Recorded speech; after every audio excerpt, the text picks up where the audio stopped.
Programação para toda a família, diversão, cultura, informação culinária e muito mais. Acesse pelo YouTube e Facebook.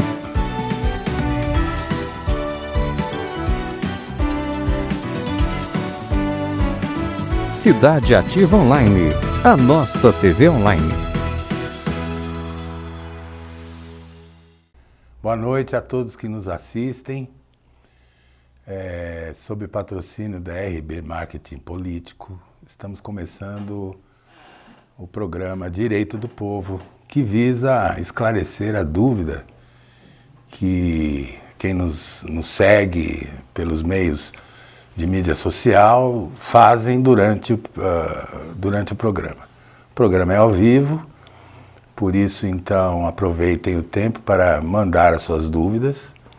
Se a dúvida for muito complicada, eu darei a resposta na semana seguinte, ou então podem mandar um WhatsApp para o telefone que está aparecendo aí na tela de vocês, 989512198.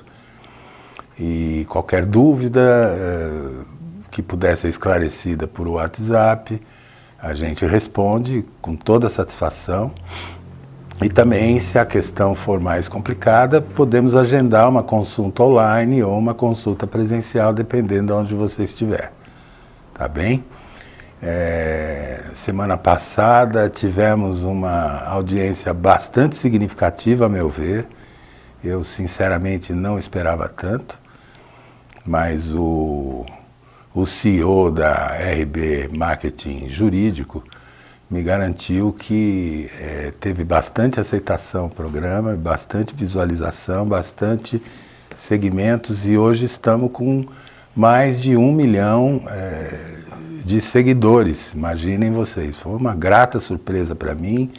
Muito obrigado a quem está nos seguindo, muito obrigado a quem nos assiste hoje, e pretendemos esclarecer o tanto mais e tanto melhor possível todas as dúvidas que vocês tiverem, né?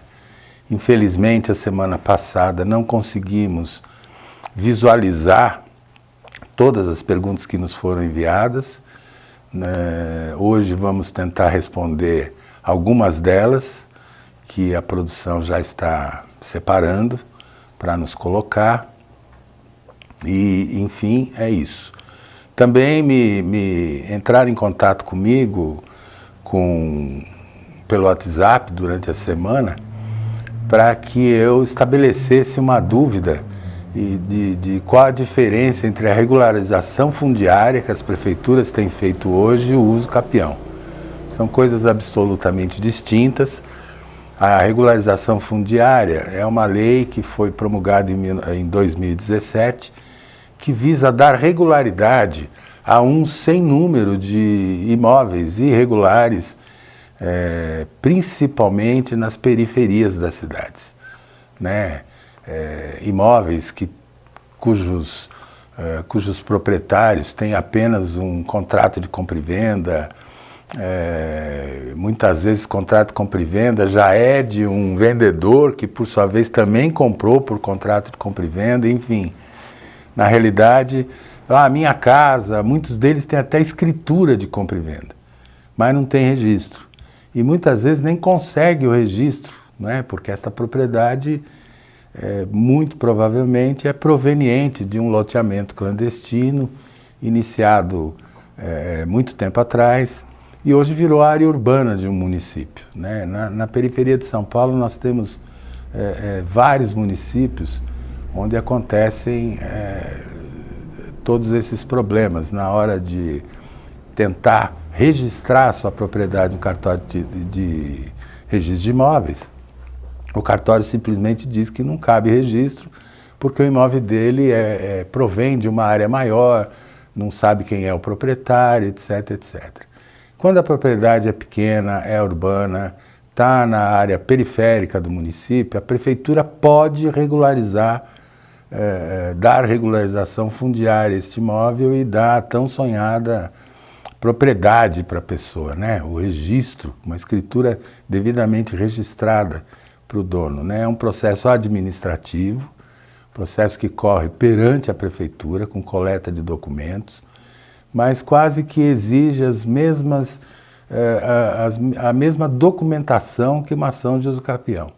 Então, muitas vezes, dependendo da agilidade da prefeitura, compensa mais ingressar com uma ação judicial de usucapião do que propriamente com o pedido de regularização de imóveis, né, na prefeitura.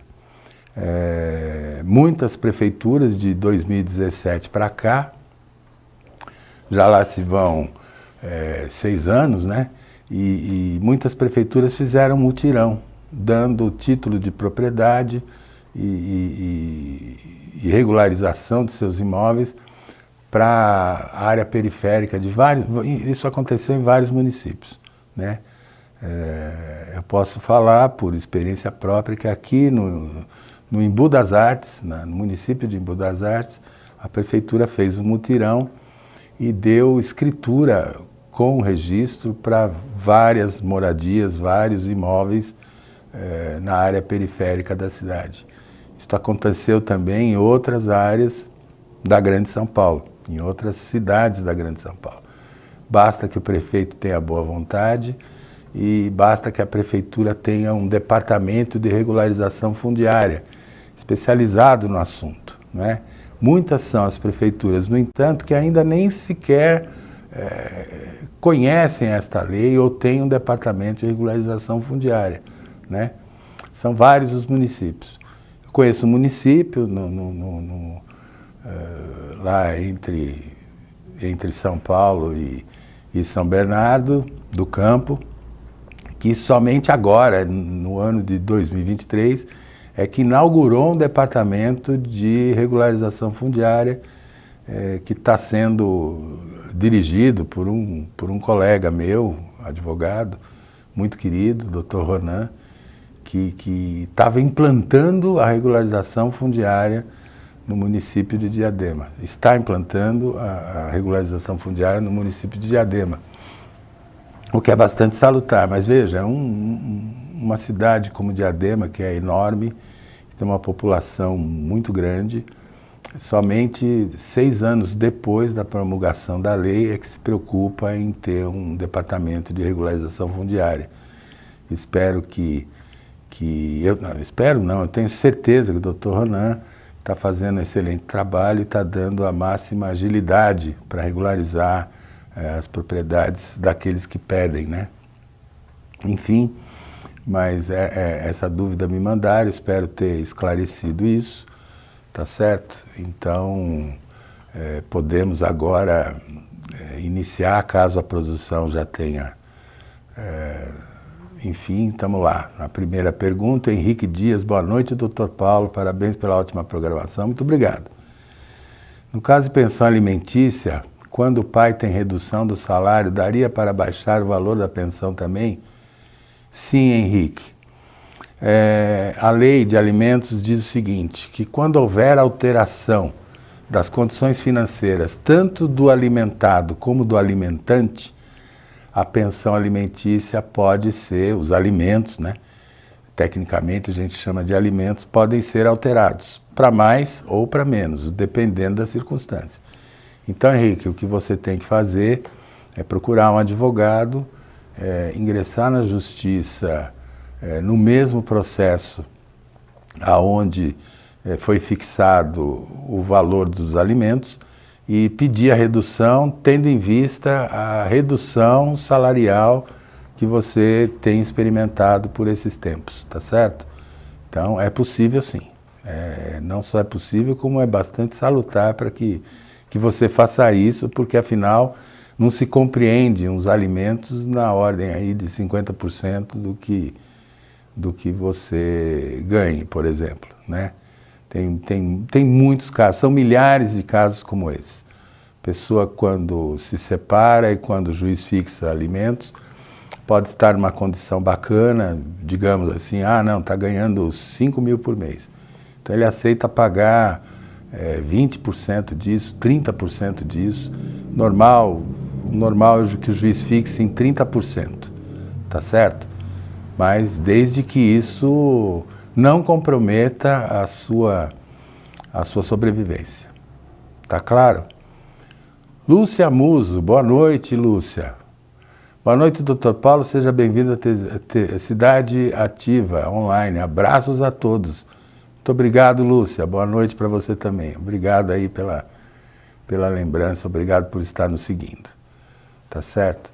Então, assim, voltando ao tema alimentos, é bastante comum isso.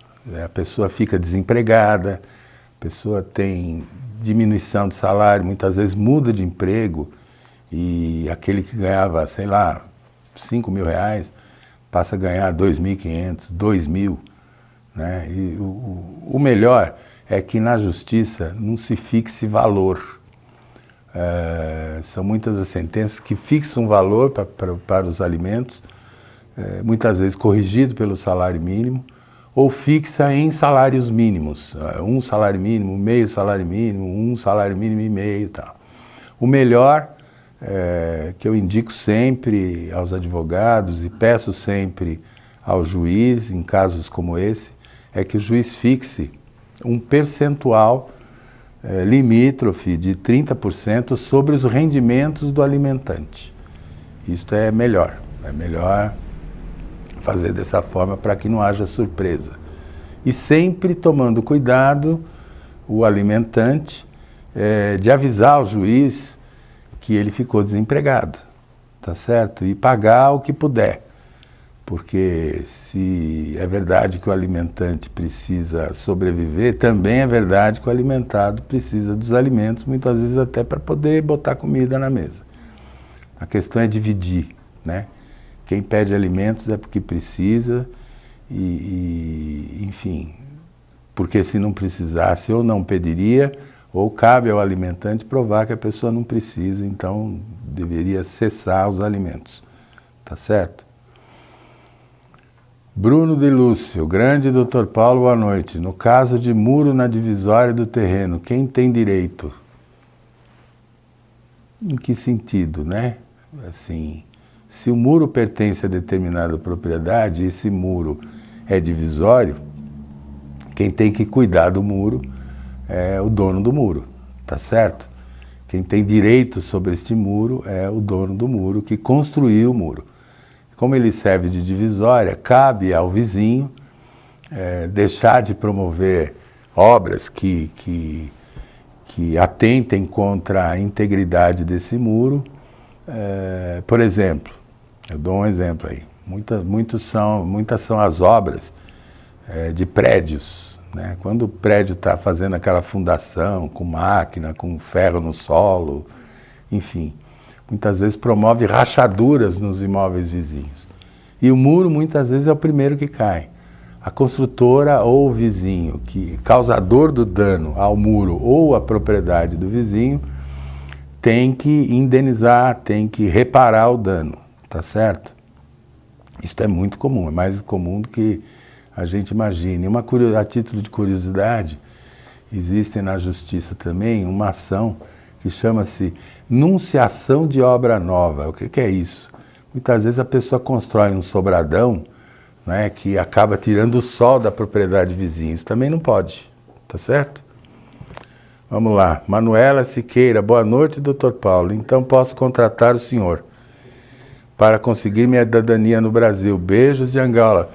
Ô, Manuela, que bom que você me deu o retorno. Olha, eu pesquisei isso com a nossa especialista em cidadania lá do escritório. Como eu falei, nós temos uma e ela disse o seguinte, que é melhor que você consiga a cidadania no Brasil contratando um advogado aqui no Brasil. Agora, você vai precisar, caso você more em Angola, você vai precisar de alguém em Angola que te auxilie a conseguir os documentos que o Brasil pede nesses casos. Se você morar no Brasil, basta entrar em contato com o telefone que está aparecendo constantemente nessa tela, pelo WhatsApp, manda o WhatsApp meu nome que eu encaminho para nosso especialista em cidadania. Tá bom, Manuela? Que bom que você retornou. Eu pesquisei sim, eu não esqueci não do teu caso, tá bom?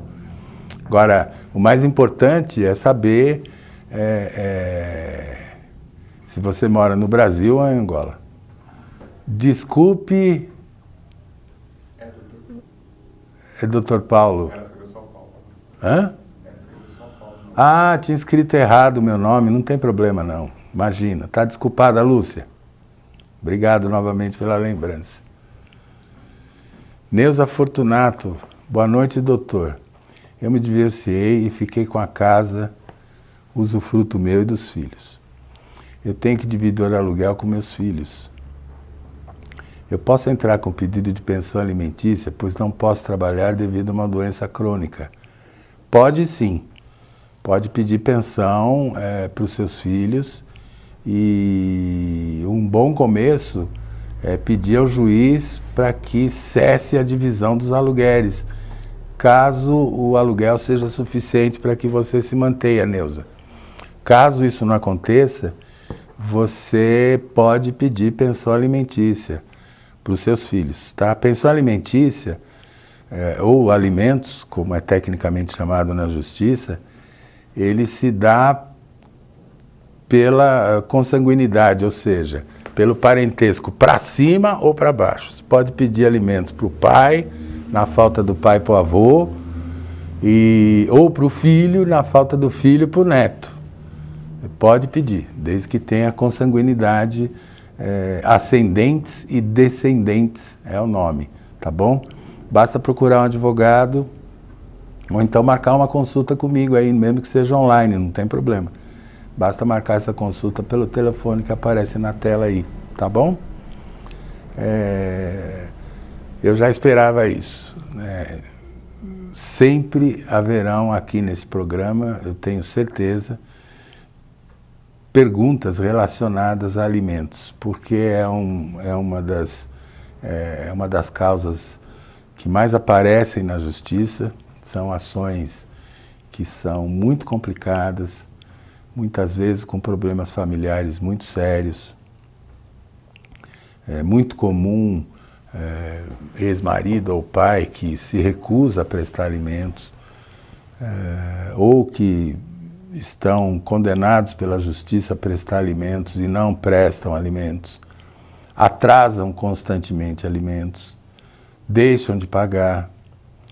E muitas vezes vão até presos, porque, vejam bem, se você deixar de pagar durante 3 meses os alimentos, o alimentado, muitas vezes a mãe das crianças, vai na justiça e pede prisão civil por conta dos alimentos. A pessoa vai presa mesmo, só sai quando pagar. Já os alimentos que estão atrasados há mais de 3 meses, a pessoa tem que entrar com uma ação de execução de alimentos, cobrando todos os atrasados com juro, correção monetária, etc, etc, tá certo? E não adianta dizer, eu não tenho, eu estou desempregado, tá? Avisasse antes. Não dá para você se defender de uma ação de cobrança de alimentos, dizendo que perdeu emprego e tal. O que você pode fazer, quando for preso, é justificar para o juiz, para que ele te solte, justificar por que você não pagou. Então tem que comprovar que você está desempregado, ou tem que comprovar que aconteceu alguma coisa que você ficou sem dinheiro. Fora isso, você vai preso. Ações de alimentos são muito complicadas do ponto de vista emocional, do ponto de vista sentimental. Quase todos os fóruns do Estado de São Paulo têm um departamento que chama Sejusc. Eles têm todo um pessoal treinado lá no Sejusc, que é pessoal de psicologia, pessoal de assistência social e próprio funcionários do judiciário mesmo. Eles muitas vezes recepcionam as famílias. Tem muitas mães que vão lá com criança no colo, meu marido, o juiz mandou ele pagar a pensão, não está pagando, o que eu faço, tal. E dependendo do valor dos alimentos, muitas vezes essa mãe é orientada por lá mesmo. Lá mesmo, sem advogado, sem assistência social, sem assistência judiciária gratuita, muitas vezes é feita pela OAB daquela cidade. O próprio pessoal consegue apaziguar os ânimos, né? Muitas vezes consegue chamar o marido ou o alimentante, fazer uma reunião. Lá eles têm um curso que orientam no caso de separação. Muitas separações são extremamente dolorosas e muitas vezes a briga ocorre por absoluto desconhecimento dos direitos, tanto pela mulher, em relação aos filhos, em relação à casa, à habitação, como pelo marido. Então, muitas vezes as pessoas acabam discutindo tanto que vira desgraça, ou então prevalece a lei ou o pensamento, né, do homem, que acha que por ele ser homem, por ele ter construído a casa, por ele ter comprado o terreno com o dinheiro dele, então só ele tem direito, ou então exige que a mulher vá para onde quiser, volte para casa da mãe para eles venderem a casa. Nada disso é verdadeiro. Cada caso tem que ser analisado de acordo com seus próprios detalhes, de acordo com seus próprios fatos, a fim de que a justiça possa estabelecer uma decisão justa, uma decisão que atenda principalmente os direitos daquele que seja menos favorecido. Tá certo? O que tecnicamente a gente chama de hipossuficiente, quer dizer, muitas vezes a parte mais carente da ação, que não tem condições de contratar um advogado, que, enfim, não tem condições aí de sequer ter noção dos próprios direitos, muitas vezes acaba sendo, por assim dizer, ludibriada pelo marido, pelo companheiro, enfim. E a regra é, uma vez que estabeleceu a união estável ou o casamento, principalmente uma vez que passaram a morar juntos, tudo que foi adquirido por ele ou por ela deverá ser dividido por 2, tá certo? Deverá ser dividido entre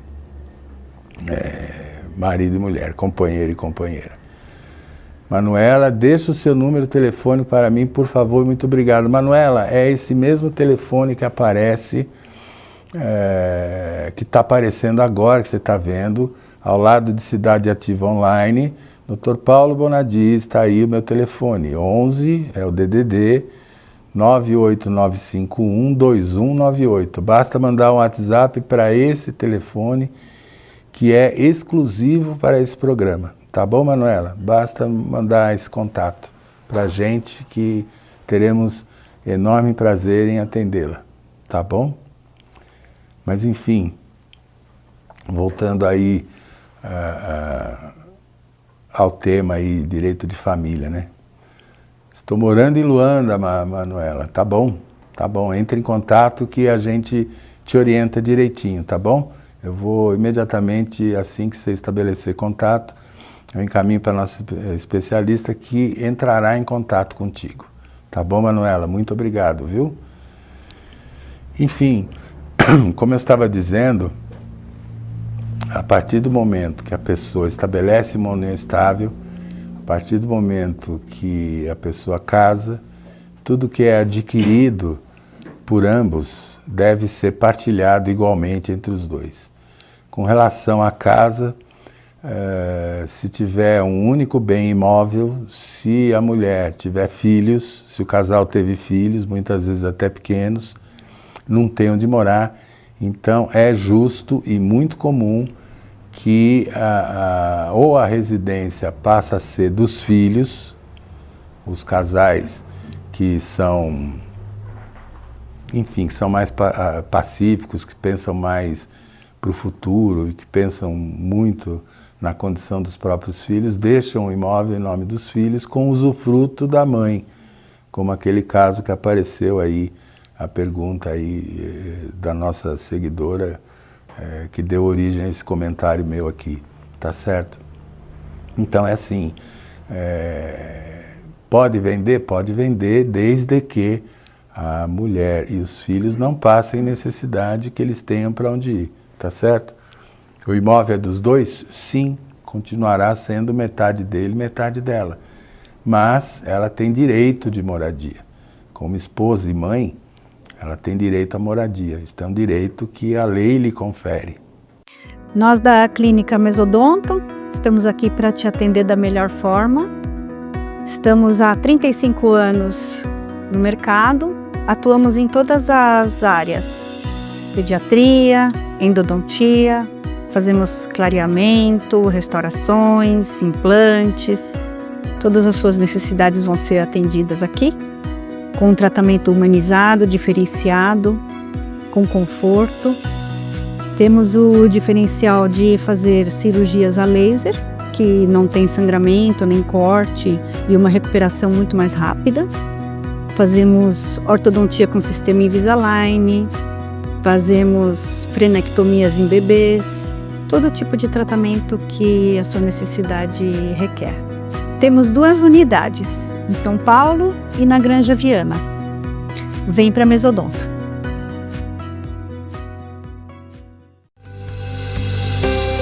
Em Moema, materiais para construção.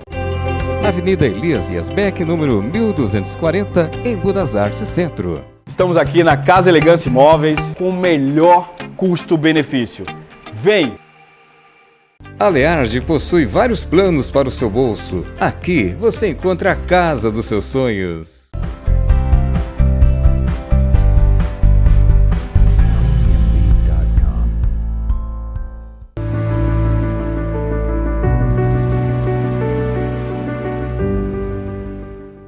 Os direitos estão todos eles fixados na Constituição brasileira.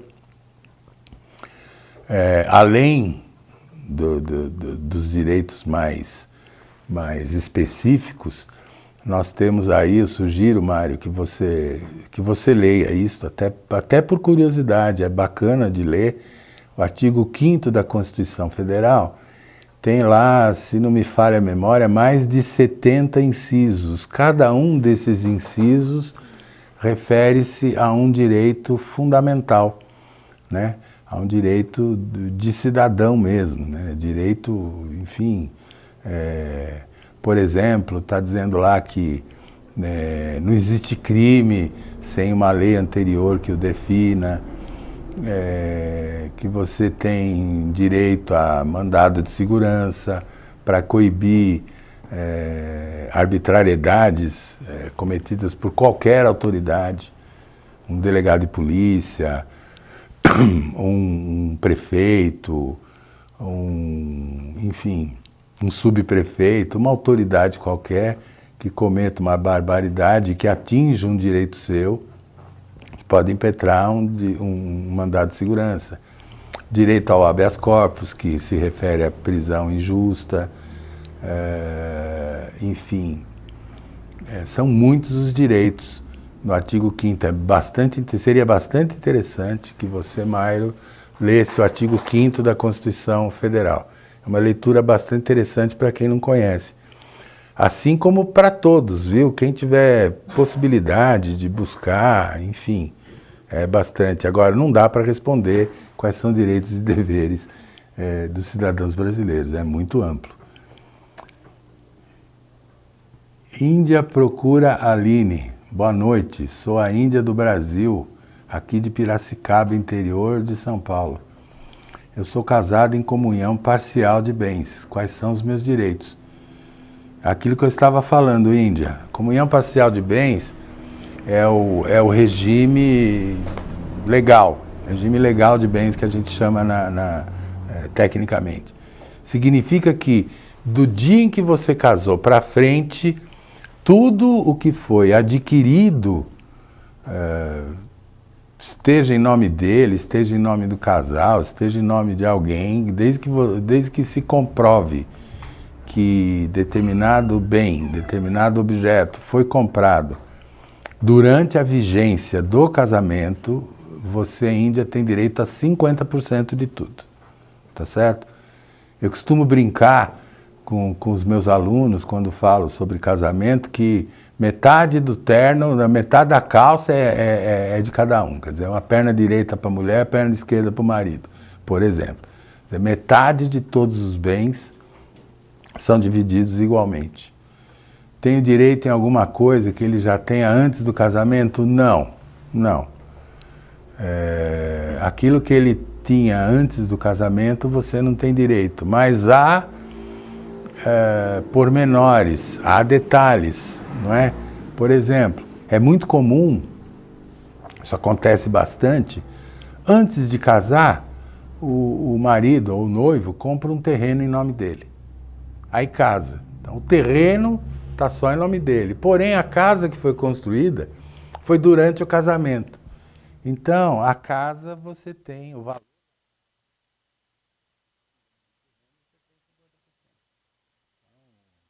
Basta olhar, por exemplo, lá no IPTU, todo IPTU tem valor do terreno, valor do imóvel e valor venal do imóvel, tá certo? O valor venal é composto do valor da construção e o valor do terreno. Sobre o valor da construção, você tem 50%, que ele precisa te dar, entendeu? Mas depende. Outra coisa que muita gente confunde é aquilo que foi herdado pela mulher ou pelo marido, não se comunica. Vou explicar, tentar explicar em português isso e não em advoguês, tá bom? É assim, eu sou casado e durante o casamento minha mãe morreu e me deixou um imóvel. Este imóvel, ainda que eu venha me divorciar, este imóvel não entra no divórcio, porque eu recebi de herança, tá certo? Os imóveis ou os bens recebidos em herança não são partilhados no casamento, tá certo? Isso não vai acontecer. Espero ter esclarecido. Vicky, buenas noches, equipo Cidade Online. E Dr. Paulo, muito gusto. Chile com ustedes. Oh, buenas noches.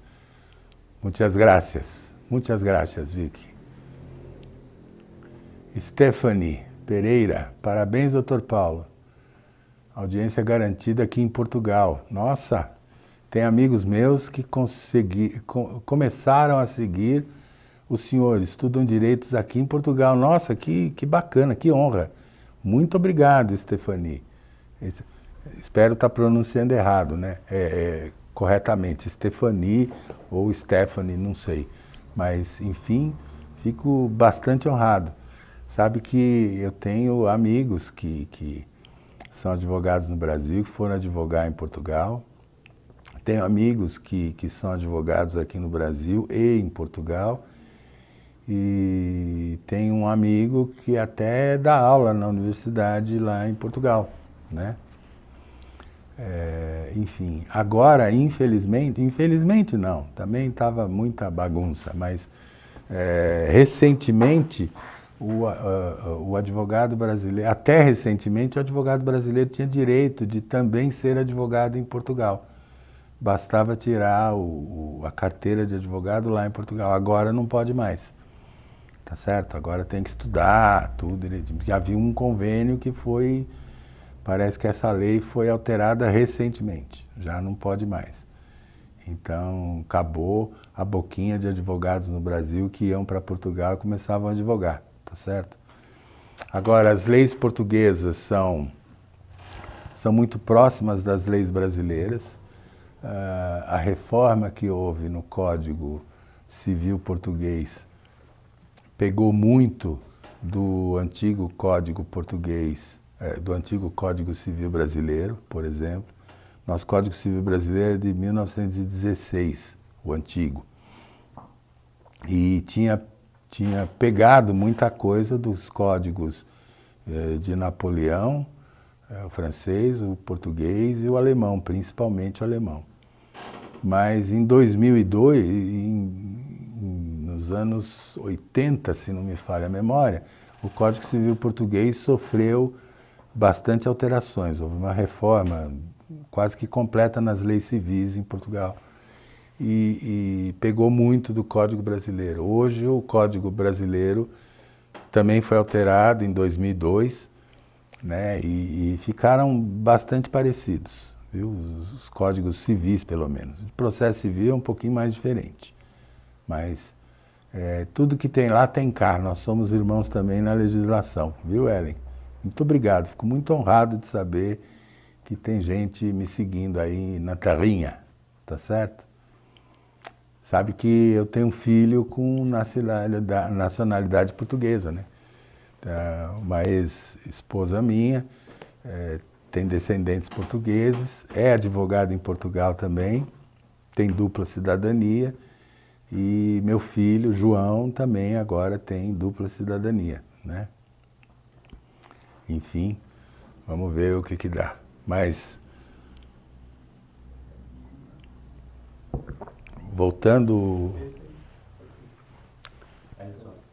Ellen Soares. Boa noite, Ellen. Boa noite, Cidade Ativa Online. Parabéns pela programação. Dr. Paulo, a empresa onde eu trabalho não está pagando o meu fundo de garantia. O que eu devo fazer?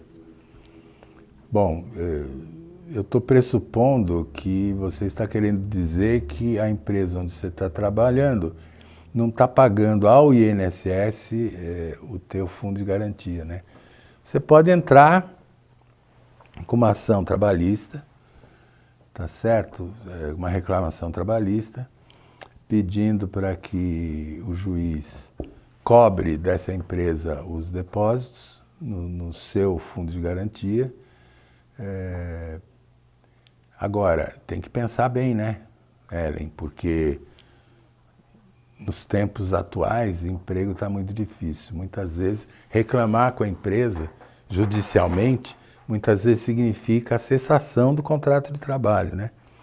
Agora, se você está realmente pedindo ou pensando em sair da empresa, pode entrar com uma rescisão de trabalho indireta, um despedimento indireto, como se tivesse sido despedida pela empresa, mas foi indiretamente. Por quê? Porque a empresa não está cumprindo o contrato de trabalho. O que acontece? Muitas vezes a empresa manda o empregado embora, o funcionário embora, porque esta ou aquela razão, tal, não sei o quê. Mas, no fundo, é porque não está cumprindo o contrato de trabalho. O contrato de trabalho que exige assiduidade, pontualidade, né? Enfim, dependência econômica, tudo isso. Mas se o funcionário está sempre atrasado, se o funcionário sai para o almoço em vez de 1 hora, volta ali 2 horas depois, 1h30 depois, tal, o patrão pode mandar embora. Não é justa causa, mas pode mandar embora. Por quê? Por quebra do contrato de trabalho. E eu entendo que não depositar o fundo de garantia na conta do empregado, na conta do funcionário, é também uma quebra do direito de trabalho, né? E essa empresa vai ficar numa bela enrascada, porque a multa é muito grande. Manuela Bittencourt, divulgando aqui, doutor Paulo. Beijo, Taboão da Serra. Muito obrigado, Emanuela, muito obrigado. Taboão da Serra, cidade vizinha aqui. Temos aí bastante amigos. Débora, que maravilhosa programação na TV Online. Faltava isso. E parabéns, doutor Paulo. Beijos em Budas Artes. Obrigado, Débora. Beijo para você também. Muito obrigado. Vamos lá. Vamos ver se a gente consegue esclarecer. Neuza, doutor, fui mandado embora da empresa. Neuza Fortunato. Fui mandado embora da empresa terceirizada aqui de Matão. Quando voltei de uma licença de 7 dias, tive um probleminha neurológico. Devido às medicações, o médico me afastou e deixou escrito para que eu não exerça nenhum tipo de trabalho. Entrasse no INSS com aquele laudo. Acabou o auxílio, posso entrar na justiça para tentar voltar a trabalhar na empresa ou me indenizar? Tenho direito. Bom, muito bem. Vamos por partes, Neuza.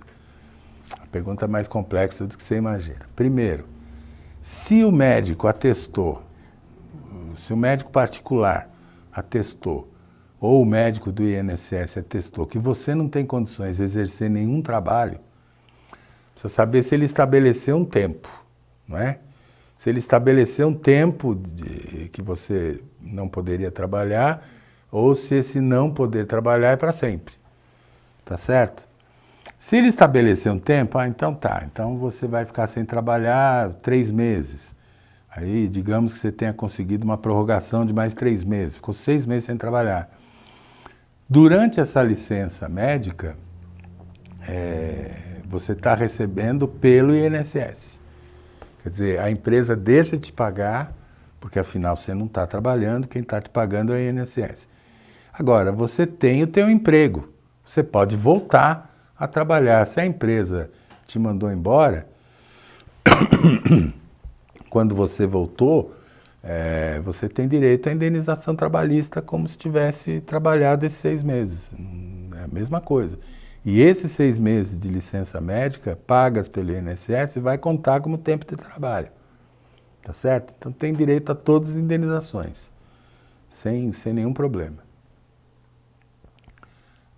Índia agradece. Eu também agradeço pela tua pergunta e espero ter esclarecido o que você me perguntou, tá bom, Índia? Ana Paula Barros, sucesso. Muito obrigado, Ana. Muito obrigado. Para você também. Eu conheço, é advogada, colaboradora nossa e é a nossa especialista em cidadania, que atenderá lá a nossa amiga lá de Angola. Boa noite, doutor Paulo. Ótimo programa. Abraços. Jaqueline Gomes. Obrigado, Jaque. Muito obrigado. Faz tempo que a gente não se vê. Vamos ver se você reaparece aqui, tá bom? Estou com saudade de você e de seus filhos, tá bom? Muito bem, senhores. Traves Stana. Boa noite, doutor Paulo Bonadies. Aprendendo mais um pouco sobre direitos do povo. Traves, muito obrigado. Tomara mesmo. O objetivo do programa não é nem ensinar direito de povo aqui não, mas é esclarecer as dúvidas que muita gente que tem dificuldades aí, uma série de dificuldades, seja porque tem uma educação pequena ou estudou muito pouco, tal, ou não conhece os seus direitos. E muitas vezes acaba sendo ludibriado ou fazendo um mau negócio porque, enfim.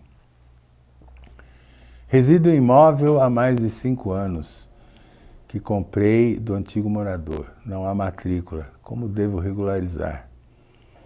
Olha, se não é matrícula, eu já falei aqui sobre regularização fundiária no município. Pode regularizar tanto pelo meio administrativo na prefeitura do local, pode entrar com processo administrativo para pedindo a regularização fundiária de acordo com a lei de 2017, ou pode entrar com o uso capião. Né? O mais salutar, o melhor, mais rápido e mais barato, menos burocrático, é a ação de uso capião. Viu? É mais fácil assim. Muito bem, senhores. Camila Souza. Boa noite, doutor. Estou com um problema de herança. Preciso fazer as documentações da casa para fazer a venda. Eu posso vender sem fazer os documentos. Depende do que você quer, Camila. É assim, é aquilo que eu falei anteriormente. Quer dizer, muita gente tem documento de compra e venda, por exemplo. Os pais eram donos de um imóvel com compra e venda, tá certo? Tiveram filhos e morreram. Aí gerou herança para os filhos. E os filhos ficam naquilo, né? Quer dizer, o que nós temos que fazer? Vamos regularizar a documentação do imóvel. Não, mas só tem compra e venda, não tem registro. Então, tenta um imóvel vendido, registrado, quer dizer, um imóvel com escritura registrada em cartório de registro de imóveis, ele tem muito mais valor do que um imóvel que tem mera compra e venda, porque na realidade quando você tem um imóvel que foi comprado apenas por escritura de compra e venda ou contrato particular de compra e venda, na realidade o que você tem não é propriedade, você tem a posse. Você pode vender, Camila, o imóvel sem fazer os documentos, como você diz. Mas certamente esse imóvel vai valer bem menos, né? Dependendo da urgência em vender esse imóvel, se é que precisa realmente vender urgente, convém fazer um uso capião ou regularização. Você é de Itapecerica. Então, Camila, é só entrar em contato comigo, estamos próximos. Meu escritório é em Embu, pode mandar um WhatsApp lá para o telefone que aparece aí na tela, eu terei todo o prazer em te atender, tá bom? Mas depende aí, se precisar vender o imóvel com urgência, pode vender sem documento mesmo, não tem problema. Agora, tem que ter pelo menos um documento anterior, né? Pelo menos do pai e da mãe. Neuza Fortunato, doutor, passa teu contato novamente. Muito bem, Neuza, de novo. O contato meu é o contato que está aparecendo aí na tela. Logo após o nome da cidade ativa, o nome do programa Direito do Povo, o meu nome e o telefone. É neste telefone, 11 98951 2198, é neste telefone que você deve se comunicar comigo, tá bom? Manda um WhatsApp que eu terei prazer em lhe atender. É nesse telefone, gente, tá bom? Tá aí para isso, para vocês copiarem o telefone e mandarem seus recados, mandarem, enfim, mandarem mensagens para que a gente eventualmente esclareça um pouco mais daquilo que eu tentei esclarecer durante o programa, tá certo? Muito bem, gente, eu estou muito satisfeito com a participação de vocês. Hoje tivemos perguntas bastante pertinentes, que serviram certamente para esclarecer muita gente, né? Espero ter, enfim, satisfeito a curiosidade, ou pelo menos atendido a premência, né, de todas as perguntas que nos foram enviadas. Fico bastante orgulhoso, porque o programa aparentemente crescerá a audiência dele, certamente cresceremos o número de seguidores, né? Imaginem vocês que a semana passada ultrapassamos a marca de 1 milhão de visualizações do programa, né? E mais de 700 mil assistiram o programa. Isso é muito bacana. Luciana Ramos Luga, parabéns a todos pelo programa que vai ajudar muitas pessoas a entender seus direitos. Parabéns, Cidade Ativa e Dr. Paulo. Muito obrigado, Luciana. Obrigado mesmo pela sua lembrança, pela sua, enfim, colaboração com a gente. Muito obrigado mesmo de coração, viu? Espero conseguir esclarecer as dúvidas de todos os que nos procuram durante o programa, né? Perguntas que sejam muito difíceis, certamente responderemos no programa seguinte. Roberto Ferreira, parabéns, meu amigo, irmão Dr. Paulo. Audiência garantida, além de advogado, um ótimo apresentador. Aí o Roberto está brincando, né? O Roberto, na verdade, é o meu empregador, né? Na medida em que ele é o CEO da RB Marketing Político. Ele quem teve a ideia, ele quem patrocina esse programa, ele quem me intimou para que eu tivesse a coragem de vir aqui e falar a todos vocês, né? E agora ele está dizendo aí que eu sou um ótimo apresentador. Quem me dera realmente conseguir ser pelo menos 20% do apresentador que ele é dos programas que ele tem. Não são poucos, não. Viu? Muito obrigado mesmo, de verdade. Rebeca Vargas, ótima programação. Boa noite, Dr. Paulo. No caso de som alto, até que horário os vizinhos podem escutar, fazer festa, etc. Muito bem. Na realidade, depende de cada município, né? Mas existem algumas regras e alguns horários escalonados, né? Até às 20 horas da noite tem uma determinada quantidade de decibéis. Depende da zona habitacional. Por exemplo, se é um bairro exclusivamente residencial, a partir das 8, o som que podia alcançar até 80 decibéis baixou para 50. Se não me falha, mas eu estou falando de regras do município de São Paulo. E até após as 10 horas, esse ruído tem que diminuir, tem que ir abaixo dos 40 decibéis, né? Enfim, depende de cada município. Mas como regra geral, é assim. Após as 8 da noite já tem que abaixar o volume, e após as 10, o volume é só para quem está escutando mesmo. O vizinho não precisa escutar a mesma música do outro vizinho, né? Então, a partir das 10, a regra é essa. Quem está escutando um som, escuta sozinho.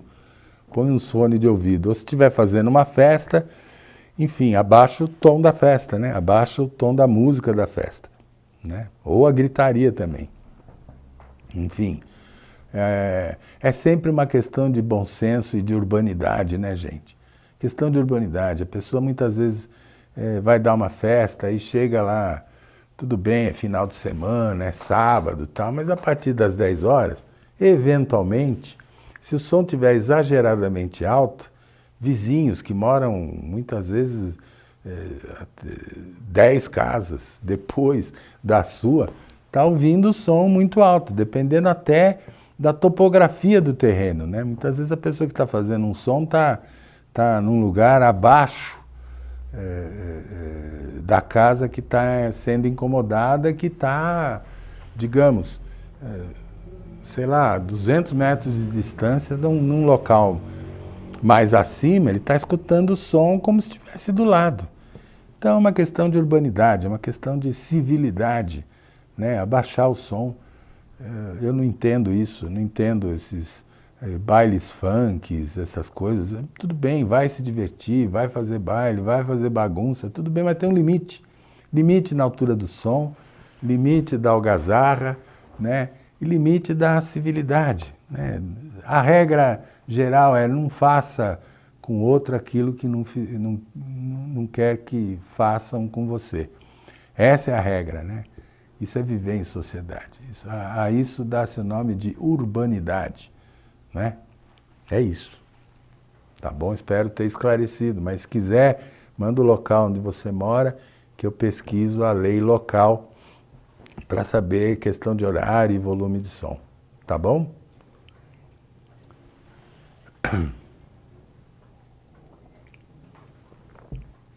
Bom, gente, o programa está chegando ao fim. Eu espero ter conseguido esclarecer as dúvidas daqueles que nos procuraram hoje. Gostei muito de estar aqui no nosso segundo programa. Espero que este programa perdure, mas para isso eu preciso contar com a participação de vocês. Não se acanhem, mandem as suas dúvidas, mandem as perguntas. Eu estarei aqui toda quarta-feira, a partir das 19 horas, para esclarecer o máximo de dúvidas possível.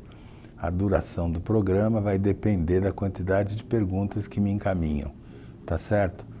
E, novamente, agradecendo o nosso patrocinador, JB Marketing Político, RB, desculpa, eu vou ser despedido aqui, hein, gente? RB Marketing Político, que nos patrocina, que possibilitou a formatação desse programa e me chamou para que eu viesse apresentá-lo, né?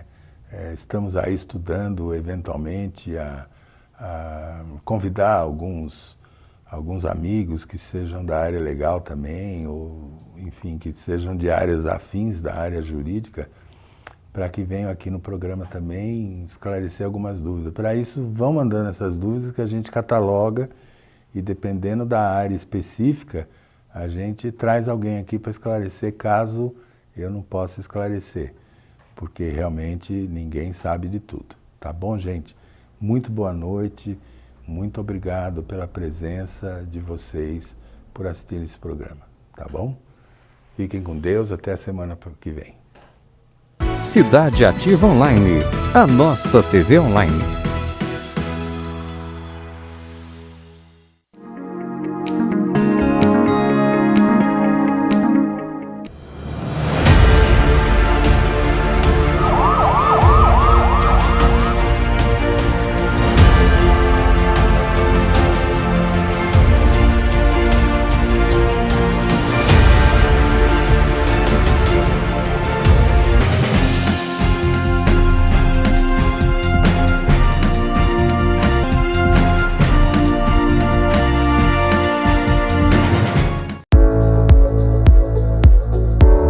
Meu nome é Paulo Bonadies, eu sou advogado militante há 43 anos. A grande maioria tem muito pouco.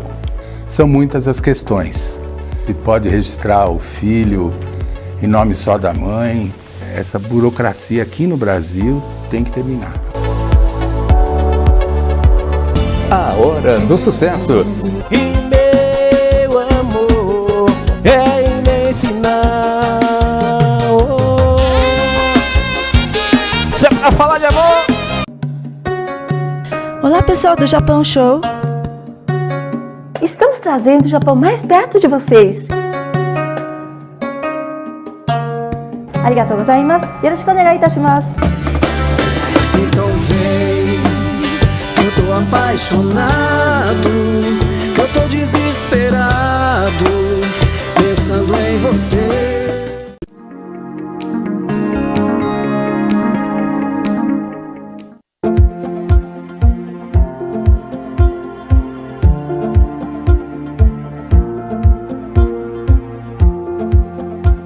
Somos Mais Angola, seu povo, sua cultura, só aqui na Cidade Ativa Online.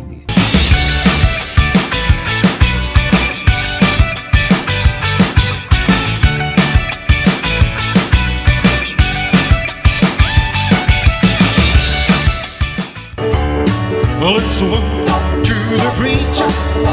Let me say hi do. Leave me. Eu agradeço mais uma vez essa oportunidade.